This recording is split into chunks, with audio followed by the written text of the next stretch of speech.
Today in this video we're going to be reacting to poor versus privileged YouTubers. Hello you guys, welcome, it's SuperMarvelSpider-Man. We'll be back with another video. And today we're going to be reacting to poor versus privileged YouTubers.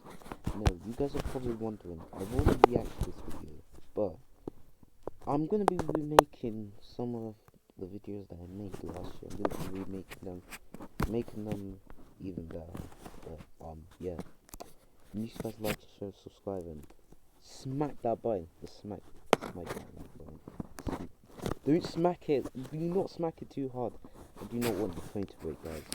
Or wherever you're watching. But anyways, guys. YouTube has changed countless lives, but in some cases, it was just a rich kid's hobby paying off. So we'll be comparing YouTubers who started at the bottom to those who grew up with financial. Okay, I just noticed something about the thumbnail. I don't know what I don't get why the female's on that side and the men is on the poor side. I'm just gonna ignore it, but okay.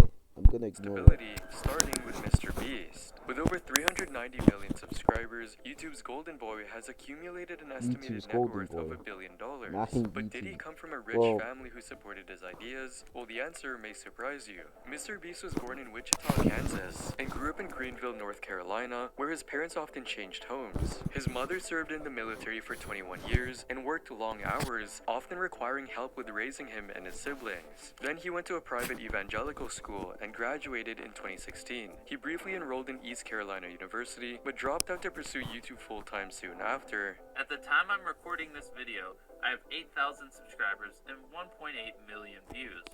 So whenever you see this, compare these numbers to whatever I have when you watch them. A decision his mother strongly disapproved of, even forcing him to leave the house. Graduated high school, and my mom was like, either move out or go to community college. That was the worst thing ever. Like that made me hate life. Like I just can't stand like having to just sit there and listen to this dumb stuff. He came from a lower middle to middle class upbringing with limited support and a high degree of self-made success. His parents split up in 2007 when Donaldson was 8, and he no longer has any contact with his father. Even though his future looked bleak right after he dropped out of college, little Jimmy knew he was destined for greatness. Instead of devoting his time to his studies, he unhealthily obsessed with studying virality. I ain't gonna lie, but the young Jimmy, damn. I'm already used to that Jimmy now. The YouTube algorithm, and would sit in my computer all day just studying shit non-stop with other YouTubers. And his gamble paid off. He went from making low-quality Minecraft Let's Plays Just happened. What? To now helping to low-quality challenge videos like counting to 100,000. It was just outrageous enough to farm millions of views. Eventually, Mr. Beast's popularity began to skyrocket, especially when he started featuring his friends in his videos. Jimmy came a long way. Every single time someone watches this video, it helps feed someone in need. And since we get a lot of views, I brought a lot of people. And now he's one of the most recognizable people on the planet. Mr. Beast's growth may be a fairy tale come true, but people like Dixie D'Amelio got famous just cause they were born rich. Prior to becoming a star, Dixie D'Amelio lived in a mansion house in Norwalk, Connecticut. A lot of people said they were only famous because they were pretty. Because their face card. Right. Okay. Father, Mark D'Amelio, is a successful businessman and ex-politician who established his own clothing brands. He accumulated a decent-sized following and turned his love for clothes into an empire worth millions before his kids were even famous. While her mother was a former model and personal trainer who ended up getting picked for season 31 of Dancing with the Stars. Instead of worrying about making money, Dixie and her baby sister Charlie spent their days making videos on TikTok. Baby sister, damn. Damn, baby sister, damn. Bro, I had to say baby, damn. Eventually, the D'Amelio family shifted into a $5.5 million mansion in Los Angeles in 2020 during the peak of their popularity on the internet. The property itself features 6 bedrooms and 5 bathrooms, in addition to soaring 13-foot ceilings and an open-plan layout, along with a step-down living room featuring, it's got a home theater, an in-house bar, and even an elevator. Guys, maybe next week or maybe this week we might do part 2 to react to YouTubers' houses. We're gonna do part 2. Trust me guys, we're gonna do part 2. since she could afford it because her TikTok account has over 55 million followers and she's worth over $14 million. Although Dixie never needed the fame and money that came her way, Jadion was a man who was dead set on making it. Based on his subscriber... Bro, when are you gonna make a new video, Jadion, on your other channel where you catch EDPs, mate? You're taking forever, fam. It's been like 1 month. Hold on, let me check if you ever made a new video, because you have not made any new videos, mate. I've been wanting to react to your new video, and you have not came out with one. Come on, let's see what you... Oh, yeah, Jadion already done something new. Right. Alright, so I think the video is called Predator had a Caesar after I exposed him. Damn. Guys, we're gonna go back to reacting to Jadion's videos. Right. Yeah. Right. Finally, he came back with a new video. Beyond his merchandise sales and brand deals, his net worth is estimated to be around $1 million. He's one of the most well-recognized streamers on Twitch, with a plethora of controversies surrounding him. He spent his formative years playing high school football and selling counterfeit snacks. YouTube, so shit. I swear, but when Jadion was doing pranks back then, it was just... Call my mom. But after getting suspended from school for it, he switched gears and became a full-time YouTuber instead. Things weren't easy for him while he was growing up. With barely anyone there to support him, Jadion stayed true to his hustle. And I went to go tell my dad. I was like, Dad, I got 5,000 views on this video. And he was like, you making any money yet? Because I've been trying to do YouTube since I was like 12. And he would always be like, hey, you know you're not going to make no money off that. But he would always buy whatever I needed. It took 3 years for his channel to truly take off, and he even started working for Uber for a while. But by early 2022, he was sitting at 4 million subs. Eventually, Jadion started experimenting with his content and deleted all of his videos, as he went through a born-again Christian phase and abandoned his main channel. Truly give my all, like how I did for YouTube, and to serving Jesus Christ and to helping you guys find him. Because he thinks that God will not approve of his old content in the past. The best way I possibly can. Although this is gonna be my last video on this channel, I will be making a new channel. It's called Gideon. Before making his comeback with a new series called EDP Watch. His channel is... I swear, this guy's just doing the work. You're just doing the work, mate. I swear this guy's assembling a few Avengers, real life Avengers. now devoted to catching predators. And do you know what's the funny part? When he dressed up as a cupcake when he met Before making his comeback with a new series the way I cannot stand when Jadion's just wearing the cupcake suit. That was just funny, fam. called EDP Watch. His channel is now devoted to catching predators.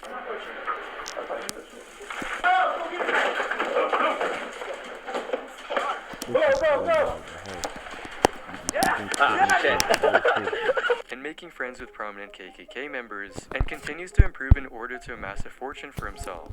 In Jadion's case, doing anything for clout might have been a necessity to survive, but all people like Olivia Jade had to worry about was staying away from any drama. With nearly 2 million subscribers on YouTube, just from posting vlog updates, makeup tutorials, and giving out fashion advice, Olivia Jade became the poster child for Nepo babies online, especially after her parents were exposed in a huge scandal, which we'll get into in a bit. Olivia's parents are estimated to be worth $80 million together, and they both love spoiling their daughters. It's clear Olivia was born into a super privileged household. Her parents even bought a lavish estate that was worth over $35 million.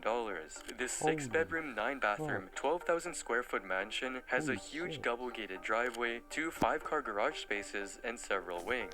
It's even got a bar and a pool. Massimo Giannulli, the fashion designer, earned his fortune by establishing the Massimo clothing firm in 1986. Eventually, he even made a $27.8 million deal with Target, offering them exclusive rights to sell his merch. As for Olivia's mom, Lori Loughlin, who acted in several movies, she gave Olivia and her sister everything they ever needed. It was all good for Olivia until one little mistake costed the entire family their reputation. They were so privileged that Olivia's parents, Lori and Massimo, paid $500,000 in bribes to get daughters into US USC. Both of her parents wound up serving prison time for their crimes. Olivia lost all of her brand deals and sponsorships, and all the respect she'd garnered online for being unapologetically rich. When the social life of a rich and beautiful socialite nepo baby isn't good enough, so you have to cheat someone out of a spot in a university. And Olivia's immature response to the drama of flipping Alright, the thing when you get too rich, yeah, you just don't know what you wanna. You just don't know what to get. You just don't know what to get. Like, you're too rich. off only made things worse. Being born rich may be an excellent get-rich-quick strategy, but Bella Poarch had nothing, and yet she still took over the world. With over 7.1 million subscribers, she's worth over $3 million. It's not surprising since she's also one of the highest-paid influencers on TikTok. She got famous so quick that people started wondering whether she was actually just another industry plant. Her ultra-high quality and big-budget music videos did not come cheap. So what was her life growing up? Before the fame, she was just an innocent child with a Philippine upbringing who was ready to get as far away from home as she could to escape her abusive parents. Bella was actually raised by her devoted grandmother, but by the time she was 3, Bella had been adopted by another family in the US, and her life suddenly changed. She was brought to an American farm that belonged to her animal-loving stepfather, who was never particularly fond of Bella herself. I grew up with parents that showed me fake love whenever they're in front of other people, like if I was like with a relative or with their friends. There were goats, sheep, and cows, and more than 20 dogs and cats in the farm, but Bella did field work instead of homework and never had any time to play. Her days started as early as 3 or 4 a.m., in which she'd partake in back-breaking work. In the Philippines, school starts at like 6:30. Oh my god. Yeah. So I have to be able to finish all the chores. So I'd be sweeping the yard, like picking up dog shit. Tons of dog shit. Yeah, I'd be cleaning up cat house because we had a cat house. And I'd be sweeping goat poop. Yeah, and I have to clean up real good. Because if I don't, then my stepdad would get mad at me and he'd be like, oh, you're not eating breakfast if you don't get this done. Not being able Nah, I don't know if the stepdad is probably stupid or he probably had someone did this to him when he was little, but not giving anything to Bella. Right, okay, the stepfather is stupid. to do a flawless job resulted in stern punishments for her, such as being denied breakfast or getting physically abused by her stepdad. Both Bella and her brother went through the same kinds of abuse. They received the worst tasks and tattered second-hand clothing, which led them to getting bullied at home and at school. That's also why I got bullied in school, because I would go to school with like holes in my shoes and like people make fun of you because you're getting treated like shit at home. Yeah. And one time I got so embarrassed because my stepdad decided that my brother and I shouldn't be showering before we go to school. We should shower at night. So cleaning up like poop and shit like that, of course I'm gonna like smell, but I asked him like, can we shower in the morning instead? And he's like, no, do your work, eat breakfast, go to school. She came to America when she was just 14 years old, and yet she was never allowed to leave the farm or live a normal life. But despite everything, Bella found joy through making music and immersing herself in the world of anime. And her transition from creating quirky TikTok videos to music on YouTube was surprisingly very strategic. Bella built a loyal following in just a couple of years, and it was her own grit and resolve that brought her where she is today. And while Bella's fame is a result of overcoming her misfortunes, Kylie Jenner's fame came from enjoying the benefits of her inherited fortune. The youngest member of the Kardashian-Jenner dynasty has a massive digital presence with over 12 million subscribers on her official YouTube channel. Her net worth is estimated to exceed $700 million, solidifying her status not only as a celebrity, but as one of the wealthiest. A lot of people gonna say I'm a Kardashian fan. I'm not. America's women billionaires. Self-made billionaires in America, according to Forbes. But what makes Kylie so successful online? Is it her marketing skills, or was she born to win? Little Kylie grew up with cameras following her every move since she was only 10 years old, because she was on the hit reality show Keeping Up with the Kardashians, which gave her an early and massive advantage to work with. Her mom, Kris Jenner, is also a business genius who managed Kylie's career. But where did all of this money come from? Kylie Jenner grew up in a multi-million-dollar Calabasas mansion, the same one that was featured on Keeping Up with the Kardashians. The mansion is proof of the Kardashians' long history of wealth. Kylie also went to pricey elite schools like Sierra Canyon, where parents like hers would pay around $30,000 per month just to get their kids through kindergarten. Kylie's father, Caitlyn Mary Jenner, is a retired Olympic gold medalist, well known for setting a world record in the decathlon at the 1976 Summer Olympics and being the most prominent transgender woman in the world. In 2023, her net worth was estimated at approximately $25 million. Through the fame that came up with publicly transitioning on Keeping Up with the Kardashians, Caitlyn became partly responsible for most of the attention Kylie got early on from their global audience. Naturally, Kylie was a little uneasy about the entire situation at first, since she was one of the people Caitlyn was really worried about understanding, but she came around eventually. It will be a little bit uncomfortable in the beginning, but I think we're both ready. Basically, Kylie's parents are responsible for every bit of fame that came her way. After the reality show's debut, the family's economic status and notoriety skyrocketed. Kylie had bodyguards and received expensive presents like a Range Rover when she was just 16. A Range Rover when she was 16? What the fuck? She got a Range Rover at 16? What the flip? I need to get my first car ASAP. I need to get my first car ASAP. She also went on lavish trips almost regularly, unlike many who start. Drake. I don't know what's your obsession. Mate, bro. You gotta chill, mate. You gotta chill, mate. From scratch, Kylie was handed everything right from the beginning, and she reached millions overnight thanks to her momager Kris Jenner. Kylie always lived in a world full of riches. She flew in private jets and grew up on the red carpet. With all of this power and money behind her, Kylie turned herself into a brand and the owner of a global billion-dollar business. And while Kylie was born with a silver spoon in her mouth, Kai Cenat earned his fame the old-fashioned way, all by himself. With over 5.5 million subscribers on YouTube, he is one of the platform's most explosive breakout stars. Today, he's worth over $8 million. But what was his life like before the fame? Born and raised in the Bronx, New York, Kai grew up in a low-income neighborhood with his mother and 3 siblings. They even had to move to a shelter at one point in... I do not like the Bronx. I do not like the Bronx in New York. That has to be the... I'm scared of that place, mate. I'm scared of that place. No, I'm not scared of it, but that place creeps me out. It creeps me out, guys. The Bronx creeps me out. To survive. There was no trust fund or celebrity parent backing his hustle, just grit, charisma, and consistency.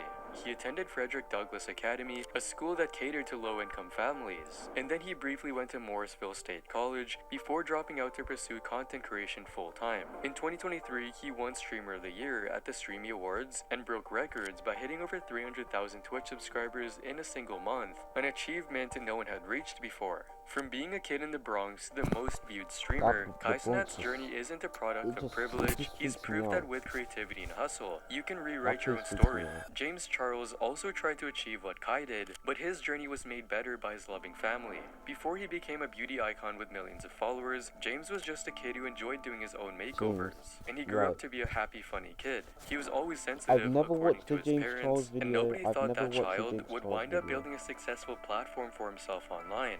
But what was he like before he entered the limelight? James was born on May 23, 1999, to Christy and Skip Dickinson. His parents lived a modest life, and his dad was just an independent contractor. Things got better for the family once they moved into their own house. His dad had an income of more than $100,000 per year, which was more than enough for a family of 4. The family had to move from Albany while James was in 2nd grade to a small town of around 35,000 people nearby called Bethlehem. School was never James' cup of tea, but he went to one of the best schools and worked hard regardless. He went to Bethlehem Central High School and graduated a year early despite disliking studying. Since he enjoyed a healthy childhood, he had the courage and support needed to pursue his passion. Waking up and getting ready for school, not my cup of tea. My social media journey when I was 11. But now I just don't care. I knew really early on that I didn't want to take a regular path. I wanted to do something positive to impact people's lives, and I knew that I wanted to do it with people watching. Even though James had a life many would envy, Case was going through a living hell before he got lucky. Born in Dallas County, Arkansas, Case Dylan Baker grew up in a modest home. He used to play video games and basketball during his free time, but high school was rough since math was something he always struggled with. And unexpectedly, he wound up working for his dad after he graduated. I worked with my dad, and we were both maintenance men. Maintenance ain't easy work. You know, you're crawling under sinks, you're changing faucets, you're crawling up in attics, you know, all that, just nasty. Life after school was hell for Queso. And then I'd get off work from doing that, load the trailer up on my truck, and go cut grass till 9 at night, get home at dark every day. And the trailer he lived in came with more than a few problems of its own. Queso never thought his life would amount to anything at that point. Because I had, you know, my grass cutting on the side. You know, I'd go out, it'd be 100 degrees outside, just go cut grass for 4 hours after work, come home. And I'd still be broke somehow, don't get it. Yep. Tired of the 9-to-5 grind he wanted no part of, he struggled hard to get the equipment he needed to start live streaming. For a while, he even gave up on his dream until one person went and changed his life. Well, the reason that I gave it another shot again in general was because of my mom. She said, why don't you give streaming another try? Just upload some clips, you're funny, see what happens. Me growing up, like I'd be playing Call of Duty, she'd come and lay in my bed with me when I was a kid, watch me play Call of Duty for an hour before she went to sleep. You know, she always watched me, like playing baseball at every game. And my dad, you know, he was supportive too, but my dad's like the quiet type. It took him a while, but after getting relentlessly bullied online, Queso built up a decent-sized following on TikTok, and even won the Creator of the Year award at the Game Awards a couple of years into his new online career. If you enjoyed this video... Yeah, Queso was that one guy, that one kid that was super funny in school. And everyone just wanted him to come to school every day. But anyways, guys, if you guys enjoyed that, please subscribe, like, and share, and yeah. And I'll see you guys in the next one. Bye. Oh yeah, and guys, hold up, we can't wait before you leave. Are you guys middle class, upper class? It's gonna be a random question, but yeah. Let's say, I don't think, not rich, I'll just say a little bit rich, bit of middle class, yeah, I'd say middle class. But anyways, guys, if you guys enjoyed that, make sure to like and share, subscribe. See you guys next time. Bye.